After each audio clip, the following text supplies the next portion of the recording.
আচ্ছা, এমন একটা শহরের কথা ভাবা যাক, যা শুধু ম্যাপের ওপর মানে একটা বিন্দু নয়, বরং একটা আস্ত অনুভূতি। হুম। একটা শহর যা একই সাথে শান্ত, আবার প্রচণ্ড কোলাহলপূর্ণ। ঐতিহ্যকে আঁকড়ে ধরে রাখে, কিন্তু আধুনিকতাকেও পাশ কাটাতে নেয় না। একদম। আজ আমরা ঠিক এমনই এক শহরকে নিয়ে একটু গভীরে ডুব দেব। আমাদের আজকের বিষয় কলকাতা, যাকে প্রায়ই বলা হয় ভারতের সাংস্কৃতিক রাজধানী। আর এই সাংস্কৃতিক রাজধানী তকমাটা কিন্তু মানে শুধু কথায় কথা নয়, এর পেছনে একটা বিরাট ইতিহাস আর আর বর্তমান জড়িয়ে আছে। হ্যাঁ, আলোচনার গভীরে যাওয়ার আগে শুধু ভৌগোলিক অবস্থানটা একবার মনে করিয়ে দিই। হুগলি নদীর পূর্ব তীরে এই শহর, পশ্চিমবঙ্গ রাজ্যের রাজধানী। আর পুরনো নাম ক্যালকাটা। হ্যাঁ, পুরনো নাম ছিল ক্যালকাটা, কিন্তু এই শহরের আসল পরিচয় তো এর অলিগলিতে, ইতিহাসে আর মানুষের মধ্যে লুকিয়ে আছে, তাই না? একদম ঠিক। আমাদের কাছে কলকাতা সম্পর্কে বেশ কিছু তথ্য রয়েছে। আমাদের আজকের মিশন হলো এই তথ্যগুলো শুধু পড়ে শোনানো নয়, বরং এর ভেতরের সংযোগগুলো খুঁজে বের করা। হুম। বোঝার চেষ্টা করা যে কেন এই শহরটা এতগুলো বৈপরীত্যকে এত সুন্দরভাবে নিজের মধ্যে ধারণ করে রেখেছে। ঠিক। তাহলে চলুন শুরুটা করা যাক এর শেকড় দিয়ে, মানে এর ইতিহাস দিয়ে। আমাদের তথ্যে প্রথমেই যে লাইনটা চোখে পড়ে সেটা হলো কলকাতা ১৯১১ সাল পর্যন্ত ব্রিটিশ ভারতের রাজধানী ছিল। এটা আমরা অনেকেই জানি, কিন্তু এর প্রভাবটা ঠিক কতটা গভীর? এটা একটা অসাধারণ প্রশ্ন, কারণ রাজধানী হওয়া মানে তো শুধু প্রশাসনিক ক্ষমতা নয়। না, না। এর মানে হল গোটা দেশের মনোযোগ আর সম্পদের কেন্দ্রবিন্দু হওয়া। ১৬৯০ সালে ইস্ট ইন্ডিয়া কোম্পানি যখন এখানে বাণিজ্য কেন্দ্র খোলে, তখন হয়তো কেউ ভাবেনি যে এই ছোট্ট গ্রামটা একদিন ব্রিটিশ সাম্রাজ্যের দ্বিতীয় সবচেয়ে গুরুত্বপূর্ণ শহরে পরিণত হবে। ঠিক তাই। রাজধানী হওয়ার ফলেই এখানকার স্থাপত্য, রাস্তাঘাট, এমনকি মানুষের মানসিকতাতেও একটা ঔপনিবেশিক ছাপ রয়ে গেছে, যা আজও স্পষ্ট। এই ছাপের সবচেয়ে বড় উদাহরণ কি হতে পারে? Victoria Memorial. আমাদের উৎসের উল্লেখ আছে। অবশ্যই ভিক্টোরিয়া মেমোরিয়াল, কিন্তু বিষয়টাকে আরেকটু অন্যভাবে দেখা যাক। ভিক্টোরিয়া মেমোরিয়াল শুধু একটা সুন্দর শ্বেতপাথরের বিল্ডিং নয়, আচ্ছা। এটা ক্ষমতার একটা প্রতীক। ব্রিটিশরা এটা বানিয়েছিল তাদের সম্রাজ্ঞীর স্মৃতিতে, কলকাতাকে একটা ব্রিটিশ শহরের রূপ দেওয়ার জন্য। হুম। কিন্তু মজার ব্যাপার হলো, আজ সেই ভিক্টোরিয়া মেমোরিয়ালের সামনের মাঠে দাঁড়িয়েই কলকাতার ছেলেমেয়েরা প্রেম করে, ক্রিকেট খেলে, ফুচকা খায়। হা হা, ঠিক। অর্থাৎ যে স্থাপত্য ঔপনিবেশিক ক্ষমতার প্রতীক হিসেবে তৈরি হয়েছিল, তাকে এই শহর আপন করে নিয়ে তার নিজের মতো করে ব্যবহার করছে। বাহ! ইতিহাসকে মুছে ফেলা নয়, তাকে নিজের জীবনের অংশ করে নেওয়া, এটাই কলকাতার জাদু। তার মানে এই ঐতিহাসিক পটভূমিটাই শহরটার চরিত্র তৈরি করে দিয়েছে। এটা শুধু ইট পাথরের গল্প নয়, এটা শহরটার মানসিকতারও গল্প। ঠিক তাই। আর শুধু স্থাপত্য কেন, ভারতের স্বাধীনতা আন্দোলনের আঁতুড়ঘরও তো ছিল এই কলকাতা। একদম। এখানেই রাজনৈতিক চেতনার জন্ম, এখানেই সাহিত্য আর সাংবাদিকতার মাধ্যমে ব্রিটিশদের বিরুদ্ধে সবচেয়ে জোরালো স্বর উঠেছিল এই শহরের। মানে ডিএনএতে একটা বিদ্রোহ আর প্রতিবাদ মিশে আছে। হুম। এই ঐতিহাসিক প্রেক্ষাপটটা না বুঝলে কলকাতার আজকের আত্মাকে বোঝা প্রায় অসম্ভব। ইতিহাস থেকে এবার সরাসরি চলে আসা যাক সেই আত্মায়, কলকাতার সংস্কৃতি আর শিল্পে। আমাদের কাছে যে তথ্য আছে তাতে দুর্গাপূজা, সাহিত্য, সিনেমা, থিয়েটার এইসব কিছুর কথা বলা আছে। হ্যাঁ। দুর্গাপূজা এখন ইউনেস্কো স্বীকৃত ইনট্যাঞ্জিবল কালচারাল হেরিটেজ। এই স্বীকৃতিটার আসল মানেটা কি? এটা কি শুধু একটা বড় উৎসবকে সম্মান জানানো? না না, এর অর্থ তার চেয়েও অনেক বেশি। আমরা সবাই জানি দুর্গাপূজা একটা বিরাট উৎসব, কিন্তু যেটা বাইরে থেকে বোঝা যায় না সেটা হলো এই ৫টা দিন কিভাবে শহরের অর্থনীতি আর সামাজিক ভেদাভেদকে পুরোপুরি বদলে দেয়। আচ্ছা। এই সময়ে বড়লোকদের বাড়ির পুজো আর বারোয়ারি পুজোর প্যান্ডেল সবাই রাস্তায় নেমে আসে, ধনী দরিদ্র মিলেমিশে একাকার হয়ে যায়। এটা একটা সামাজিক বিপ্লবের থেকে কম কিছু নয়। তাই তো। ইউনেস্কোর স্বীকৃতিটা আসলে এই সার্বজনীন মিলন আর এর সাথে জড়িয়ে থাকা অসাধারণ শিল্পকর্মকে দেওয়া একটা সম্মান। প্রতিটা প্যান্ডেল যেন এক একটা আর্ট ইনস্টলেশন। আর এই সংস্কৃতির মধ্যেই আড্ডা বলে একটা দারুণ জিনিসের কথা উল্লেখ আছে। এটাকে বলা হচ্ছে কলকাতার একটা বিশেষত্ব। হ্যাঁ, আড্ডা। কিন্তু একটা প্রশ্ন জাগে মনে, ঘন্টার পর ঘন্টা ধরে শুধু কথা বলে যাওয়া, এটা কি এক ধরনের সময়ের অপচয় নয়? এর থেকে শহরের কি লাভ হয়? খুব ইন্টারেস্টিং প্রশ্ন। বাইরে থেকে দেখলে হয়তো তাই মনে হতে পারে, কিন্তু আসলে এই আড্ডাগুলোই ছিল এক একটা ইনফর্মাল বিশ্ববিদ্যালয়। ইনফর্মাল বিশ্ববিদ্যালয়? হ্যাঁ, কলেজ স্ট্রিটের কফি হাউসের টেবিলে যে ধোঁয়া উঠত, তার সাথে সাথে নতুন ভাবনা, নতুন দর্শন জন্ম নিত। সত্যজিৎ রায়ের সিনেমার প্রথম আইডিয়া বা কোনো বিখ্যাত কবিতার প্রথম লাইন হয়তো এমনই এক আড্ডার টেবিলে জন্ম নিয়েছিল। ভাবা যায়। এই আড্ডাগুলো কলকাতার মননকে তৈরি করেছে। এটা সময়ের অপচয় নয়, এটা ভাবনার জন্ম দেওয়ার একটা প্রক্রিয়া। তার মানে আপনি বলতে চাইছেন যে কফি হাউসের ওই ধোঁয়া আর অফুরন্ত চায়ের কাপের মধ্যেই কলকাতার আসল বুদ্ধিবৃত্তিক চর্চাটা হয়। এটা তো অসাধারণ একটা ধারণা। একদম। এই সংস্কৃতিকে বাঁচিয়ে রাখার জন্য কি এখনো কোনো জায়গা আছে? অবশ্যই আছে। নন্দন বা একাডেমি অফ ফাইন আর্টসের মতো জায়গাগুলো আজও সেই সংস্কৃতির ধারক। ওখানে গেলে দেখবেন আজও সিনেমা স্ক্রিনিং বা নাটকের পর বাইরে বেরিয়ে মানুষজন ঘণ্টার পর ঘণ্টা সেটা নিয়ে আলোচনা করছে, তর্ক করছে। বাহ! এই বৌদ্ধিক চর্চাটা কলকাতার রক্তে মিশে আছে। এত ইতিহাস আর সংস্কৃতির কথা বলতে বলতে শহরের দৈনন্দিন জীবনের ছবিটা চোখের সামনে ভাসছে, আর সেই ছবিটা সম্পূর্ণ হয় এর পরিবহন ব্যবস্থা দিয়ে। আমাদের তথ্য বলছে এখানে ভারতের সবচেয়ে পুরনো মেট্রো রেল আছে, আবার গোটা ভারতে একমাত্র কলকাতাতেই এখনও ট্র্যাম চলে। এটা তো একটা অদ্ভুত বৈপরীত্য। হ্যাঁ, এবং এই বৈপরীত্যটাই কলকাতার আসল সৌন্দর্য। কলকাতার পরিবহন ব্যবস্থাটা যেন একটা চলন্ত মিউজিয়াম। হ্যাঁ, একই রাস্তায় আপনি ১৯ শতকের নকশার ট্র্যামকে ধীরগতিতে চলতে দেখবেন, আবার তার পাশ দিয়েই হয়তো ২১ শতকের কোনো ক্যাব দ্রুত গতিতে বেরিয়ে যাবে। ঠিক। এটা শুধু পুরনো আর নতুনের সহাবস্থান নয়, এটা প্রমাণ করে যে কলকাতা তার অতীতকে মুছে ফেলে আধুনিক হয় না, বরং তাকে সঙ্গে নিয়েই এগিয়ে চলে। হুম। এই শহরের আধুনিকতা তার ইতিহাসকে অস্বীকার করে না, বরং সম্মান জানায়। আমার নিজের মনে আছে ছোটবেলায় প্রথমবার ট্র্যামে চড়ে কি অবাক হয়েছিলাম। মনে হয়েছিল যেন একটা আস্ত বাড়ি রাস্তা দিয়ে গুড়িয়ে গুড়িয়ে যাচ্ছে। হা হা। সেই অনুভূতিটা আজও ভোলার নয়। আর হলুদ ট্যাক্সির কথা তো বাদই দেওয়া যায় না। হ্যাঁ, একদম।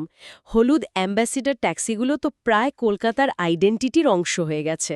এর সাথে আছে গঙ্গার বুকে ফেরি পরিষেবা। তাই তো। ভাবুন, একদিকে পাতাল দিয়ে ছুটে চলেছে মেট্রো, রাস্তায় চলছে ট্র্যাম আর ট্যাক্সি, আর নদীর ওপর দিয়ে ভেসে যাচ্ছে ফেরি। একটা শহরে এত ধরনের পরিবহন ব্যবস্থা, যার প্রত্যেকটার নিজস্ব একটা চরিত্র আছে, একটা গতি আছে, এটা সত্যি বিরল। আর হাওড়া ব্রিজের কথা তো আলাদা করে বলতেই হয়। আমাদের উৎসে এটিকে একটি ইঞ্জিনিয়ারিং মার্ভেল বলা হয়েছে। ঠিক। এটা বিশ্বের অন্যতম ব্যস্ত ক্যান্টিলিভার ব্রিজ। কিন্তু ক্যান্টিলিভার ব্রিজ জিনিসটা ঠিক কি, যা একে এতটা স্পেশাল বানিয়েছে? একে ইঞ্জিনিয়ারিং মার্ভেল বলার কারণ হল এটা এমনভাবে তৈরি যে নদীর মাঝে কোনো পিলার ছাড়াই দাঁড়িয়ে আছে। পিলার ছাড়া? হ্যাঁ, পুরো ব্রিজটার ওজন দুই প্রান্তের দুটি বিশাল স্তম্ভের ওপর ঝুলে আছে, অনেকটা মানুষের দুই কাঁধের ওপর যেমন ভার থাকে। ভাবুন, প্রায় ১০০ বছর আগে ১৯৪৩ সালে শুধুমাত্র নাট বল্টু ছাড়া রিভেট দিয়ে জুড়ে জুড়ে স্টিলের কাঠামোর ওপর ভর করে এত বড় একটা ব্রিজ তৈরি করা হয়েছিল, অবিশ্বাস্য। যা আজও প্রতিদিন লক্ষ লক্ষ মানুষ আর গাড়ির ভার বহন করছে। এটা শুধু একটা ব্রিজ নয়, এটা মানুষের ইচ্ছাশক্তি আর দক্ষতার এক অসাধারণ নিদর্শন। আপনি নিদর্শন শব্দটা ব্যবহার করলেন, আর এটা খুব গুরুত্বপূর্ণ। কারণ হাওড়া ব্রিজ শুধু কলকাতার নয়, গোটা ভারতে সিনেমার পর্দায় কলকাতাকে চেনার সবচেয়ে বড় প্রতীক হয়ে উঠেছে। একদম এটা যেন শহরের প্রবেশদ্বার। ঠিক। এই পুরনো পৃথিবীর আকর্ষণ আর আধুনিক শহরের জীবনের মিশ্রণই হল কলকাতার আসল পরিচয়। একদিকে যখন ধীরগতির ট্র্যাম শহরের ইতিহাসকে সঙ্গী করে এগিয়ে চলে, ঠিক তখনই নিউ টাউনের কোনো ঝাঁ চকচকে শপিং মলের সামনে হয়তো তরুণ প্রজন্মের ভিড়। হ্যাঁ, হ্যাঁ। এই দুটো ছবি কিন্তু একে অপরের বিরোধী নয়, বরং একে অপরের পরিপূরক। আচ্ছা, এত ইতিহাস আর সংস্কৃতির কথা বলতে বলতে তো জিভে জল চলে আসছে। হ্যাঁ হ্যাঁ, আসতেই পারে। কলকাতার সংস্কৃতির একটা বড় অংশ তো এর খাবার। সেই জগতে একবার ডুব দেওয়া যাক, কি বলেন? আমাদের কাছে যে তালিকাটা আছে সেটা শুনলেই খিদে পেয়ে যায়। মিষ্টির মধ্যে রসগোল্লা, মিষ্টি দই, সন্দেশ। আর এই মিষ্টির গল্পটাও কিন্তু খুব ইন্টারেস্টিং। রসগোল্লা নিয়ে তো বাংলা আর ওড়িশার মধ্যে একটা দীর্ঘ লড়াই চলেছে যে এর আবিষ্কারক কে। ও হ্যাঁ, জিআই ট্যাগ নিয়ে। হ্যাঁ, শেষে বাংলায় জিআই ট্যাগ পেয়েছে। এটা শুধু একটা মিষ্টি নয়, এটা বাঙালির পরিচয়ের একটা অংশ। আর মিষ্টি দইয়ের ওই মাটির ভাঁড়ের গন্ধ বা সন্দেশের নানা কারুকার্য, এগুলো শুধু খাবার নয়, এগুলো এক একটা শিল্প। আর স্ট্রিট ফুড, ফুচকা, যা কলকাতার নিজস্ব স্টাইলে তৈরি, আর কাঠিরোল, যার উৎপত্তি নাকি এখানেই। এটা কি সত্যি? হ্যাঁ, এটা একদম সত্যি। কাঠি রোলের জন্ম কলকাতাতে নিজামস রেস্তোরাঁয়। আচ্ছা। ব্রিটিশদের জন্য বানানো হয়েছিল, যারা কাবাব খেতে ভালোবাসত কিন্তু হাতে তেল লাগাতে চাইত না। তাই পরোটার মধ্যে কাবাব মুড়ে দেওয়া হলো। বাহ, একটা প্রয়োজন থেকে। হ্যাঁ, একটা ছোট্ট প্রয়োজন থেকে জন্ম নেওয়া খাবার আজ সারা বিশ্বে ছড়িয়ে পড়েছে। এটা প্রমাণ করে কলকাতা শুধু গ্রহণ করে না, নতুন জিনিস তৈরিও করে। এছাড়াও তালিকায় আছে মোগলাই পরোটা, ভেটকি পাতুরি, কষা মাংস। এই খাবারের বৈচিত্র্যটা সত্যিই অবাক করার মতো। এখানে একটা জরুরি প্রশ্ন তোলা যেতে পারে। বলুন। শহরের খাবার কি শুধু তার স্বাদেই সীমাবদ্ধ, নাকি তা শহরের ইতিহাস ও মানুষের জীবনযাত্রারও গল্প বলে? খুব ভালো প্রশ্ন। কলকাতার খাবার তার সংস্কৃতিরই একটি প্রতিফলন। যেমন এখানকার খাবারে মোগলাই প্রভাব স্পষ্ট, তেমনি ব্রিটিশ আমলের বেকারি বা আর্মেনিয়ানদের হাত ধরে আসা কেক বা চাইনিজদের আনা চাউমিন সবই কলকাতার নিজস্ব স্বাদ পেয়েছে। ঠিক। এখানকার চায়নাটাউনের খাবার আর চীনের খাবারের মধ্যে অনেক তফাৎ। কলকাতা প্রত্যেকটা জিনিসকে নিজের মতো করে নেয়। এবার আসা যাক সেই প্রসঙ্গে যা কলকাতাকে সত্যিকারের মনীষীদের শহর বানিয়েছে। আমাদের উৎসে রবীন্দ্রনাথ ঠাকুর, সত্যজিৎ রায়, স্বামী বিবেকানন্দ, সুভাষচন্দ্র বসুর মতো কিংবদন্তি ব্যক্তিদের নাম উল্লেখ করা হয়েছে। কিন্তু প্রশ্নটা হল, রবীন্দ্রনাথ বা সত্যজিৎ রায়ের মতো ব্যক্তিত্ব তো অন্য শহরেও জন্মাতে পারতেন।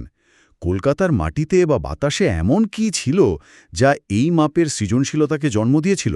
এটাই হলো সবচেয়ে গুরুত্বপূর্ণ প্রশ্ন। এর উত্তর কোনো একজন ব্যক্তির মধ্যে নেই, এর উত্তর আছে শহরটার পরিবেশে। পরিবেশে? হ্যাঁ, কলকাতা এমন একটা ইকোসিস্টেম তৈরি করেছিল যেখানে জ্ঞান চর্চা, শিল্প আর মুক্তচিন্তার কদর ছিল। এখানে ব্রিটিশদের আনা পাশ্চাত্য শিক্ষা আর ভারতের নিজস্ব দর্শনের একটা মেলবন্ধন ঘটেছিল। আচ্ছা, একটা ফিউশন হয়েছিল। একদম। এই সংঘাত আর মেলবন্ধন থেকেই এক নতুন ধরনের চিন্তার জন্ম হয়, যাকে আমরা বেঙ্গল রেনেসা বলি। রবীন্দ্রনাথ বা সত্যজিৎ সেই পরিবেশেরই ফসল। আর সেই পরিবেশ কি আজও আছে? সেই উত্তরাধিকার শুধু বইয়ের পাতায় বা ক্লাসরুমের সীমাবদ্ধ নেই। আজও প্রেসিডেন্সি বিশ্ববিদ্যালয় বা যাদবপুর বিশ্ববিদ্যালয়ের মতো প্রতিষ্ঠানগুলো সেই জ্ঞানচর্চার ঐতিহ্যকে বয়ে নিয়ে চলেছে। ঠিক। আপনি কলেজ স্ট্রিটের ফুটপাতে হাঁটলে দেখবেন আজও দ্বিতীয় বর্ষের ছাত্রছাত্রীরা দর্শন নিয়ে তুমুল তর্ক করছে। যাদবপুরের ক্যান্টিনে গিটার হাতে নতুন কোনো গানের সুর তৈরি হচ্ছে। বাহ। এই জ্ঞান চর্চাটা কলকাতার বাতাসে মিশে আছে। এটা একটা জীবন্ত ঐতিহ্য। তাই ইন্ডিয়ান স্ট্যাটিস্টিক্যাল ইনস্টিটিউট বা আইআইএম ক্যালকাটার মতো প্রতিষ্ঠানগুলো যখন এখানে গড়ে ওঠে, তখন তারা সেই উর্বর জমিতেই নিজেদের শিকড় গাড়তে পারে। তাহলে আমাদের এই পুরো আলোচনা থেকে একটা বিষয় স্পষ্ট হচ্ছে, কলকাতা এমন একটি শহর যেখানে কোনো কিছুই এককভাবে দাঁড়িয়ে নেই। একদমই নয়। ইতিহাস তার বর্তমানকে তৈরি করেছে, সংস্কৃতি তার খাবারকে প্রভাবিত করেছে, আর জ্ঞানচর্চা তার মানুষকে রূপ দিয়েছে। সবকিছু একে অপরের সাথে জড়িয়ে আছে। একদম। ব্রিটিশ ভারতের প্রাক্তন রাজধানী হিসেবে এর ঐতিহাসিক ভার, দুর্গাপূজার মতো উৎসবের বিশ্বজনীন আবেদন, ট্র্যাম আর হলুদ ট্যাক্সির নস্টালজিয়া, রসগোল্লার কাঠিরোলের স্বাদ, এবং রবীন্দ্রনাথ থেকে সত্যজিৎ রায়ের মতো ব্যক্তিত্বদের উত্তরাধিকার। হ্যাঁ, সব মিলিয়ে এক অসাধারণ জটিল ক্যানভাস তৈরি হয়েছে। তাহলে এর আসল মানেটা কি দাঁড়াচ্ছে?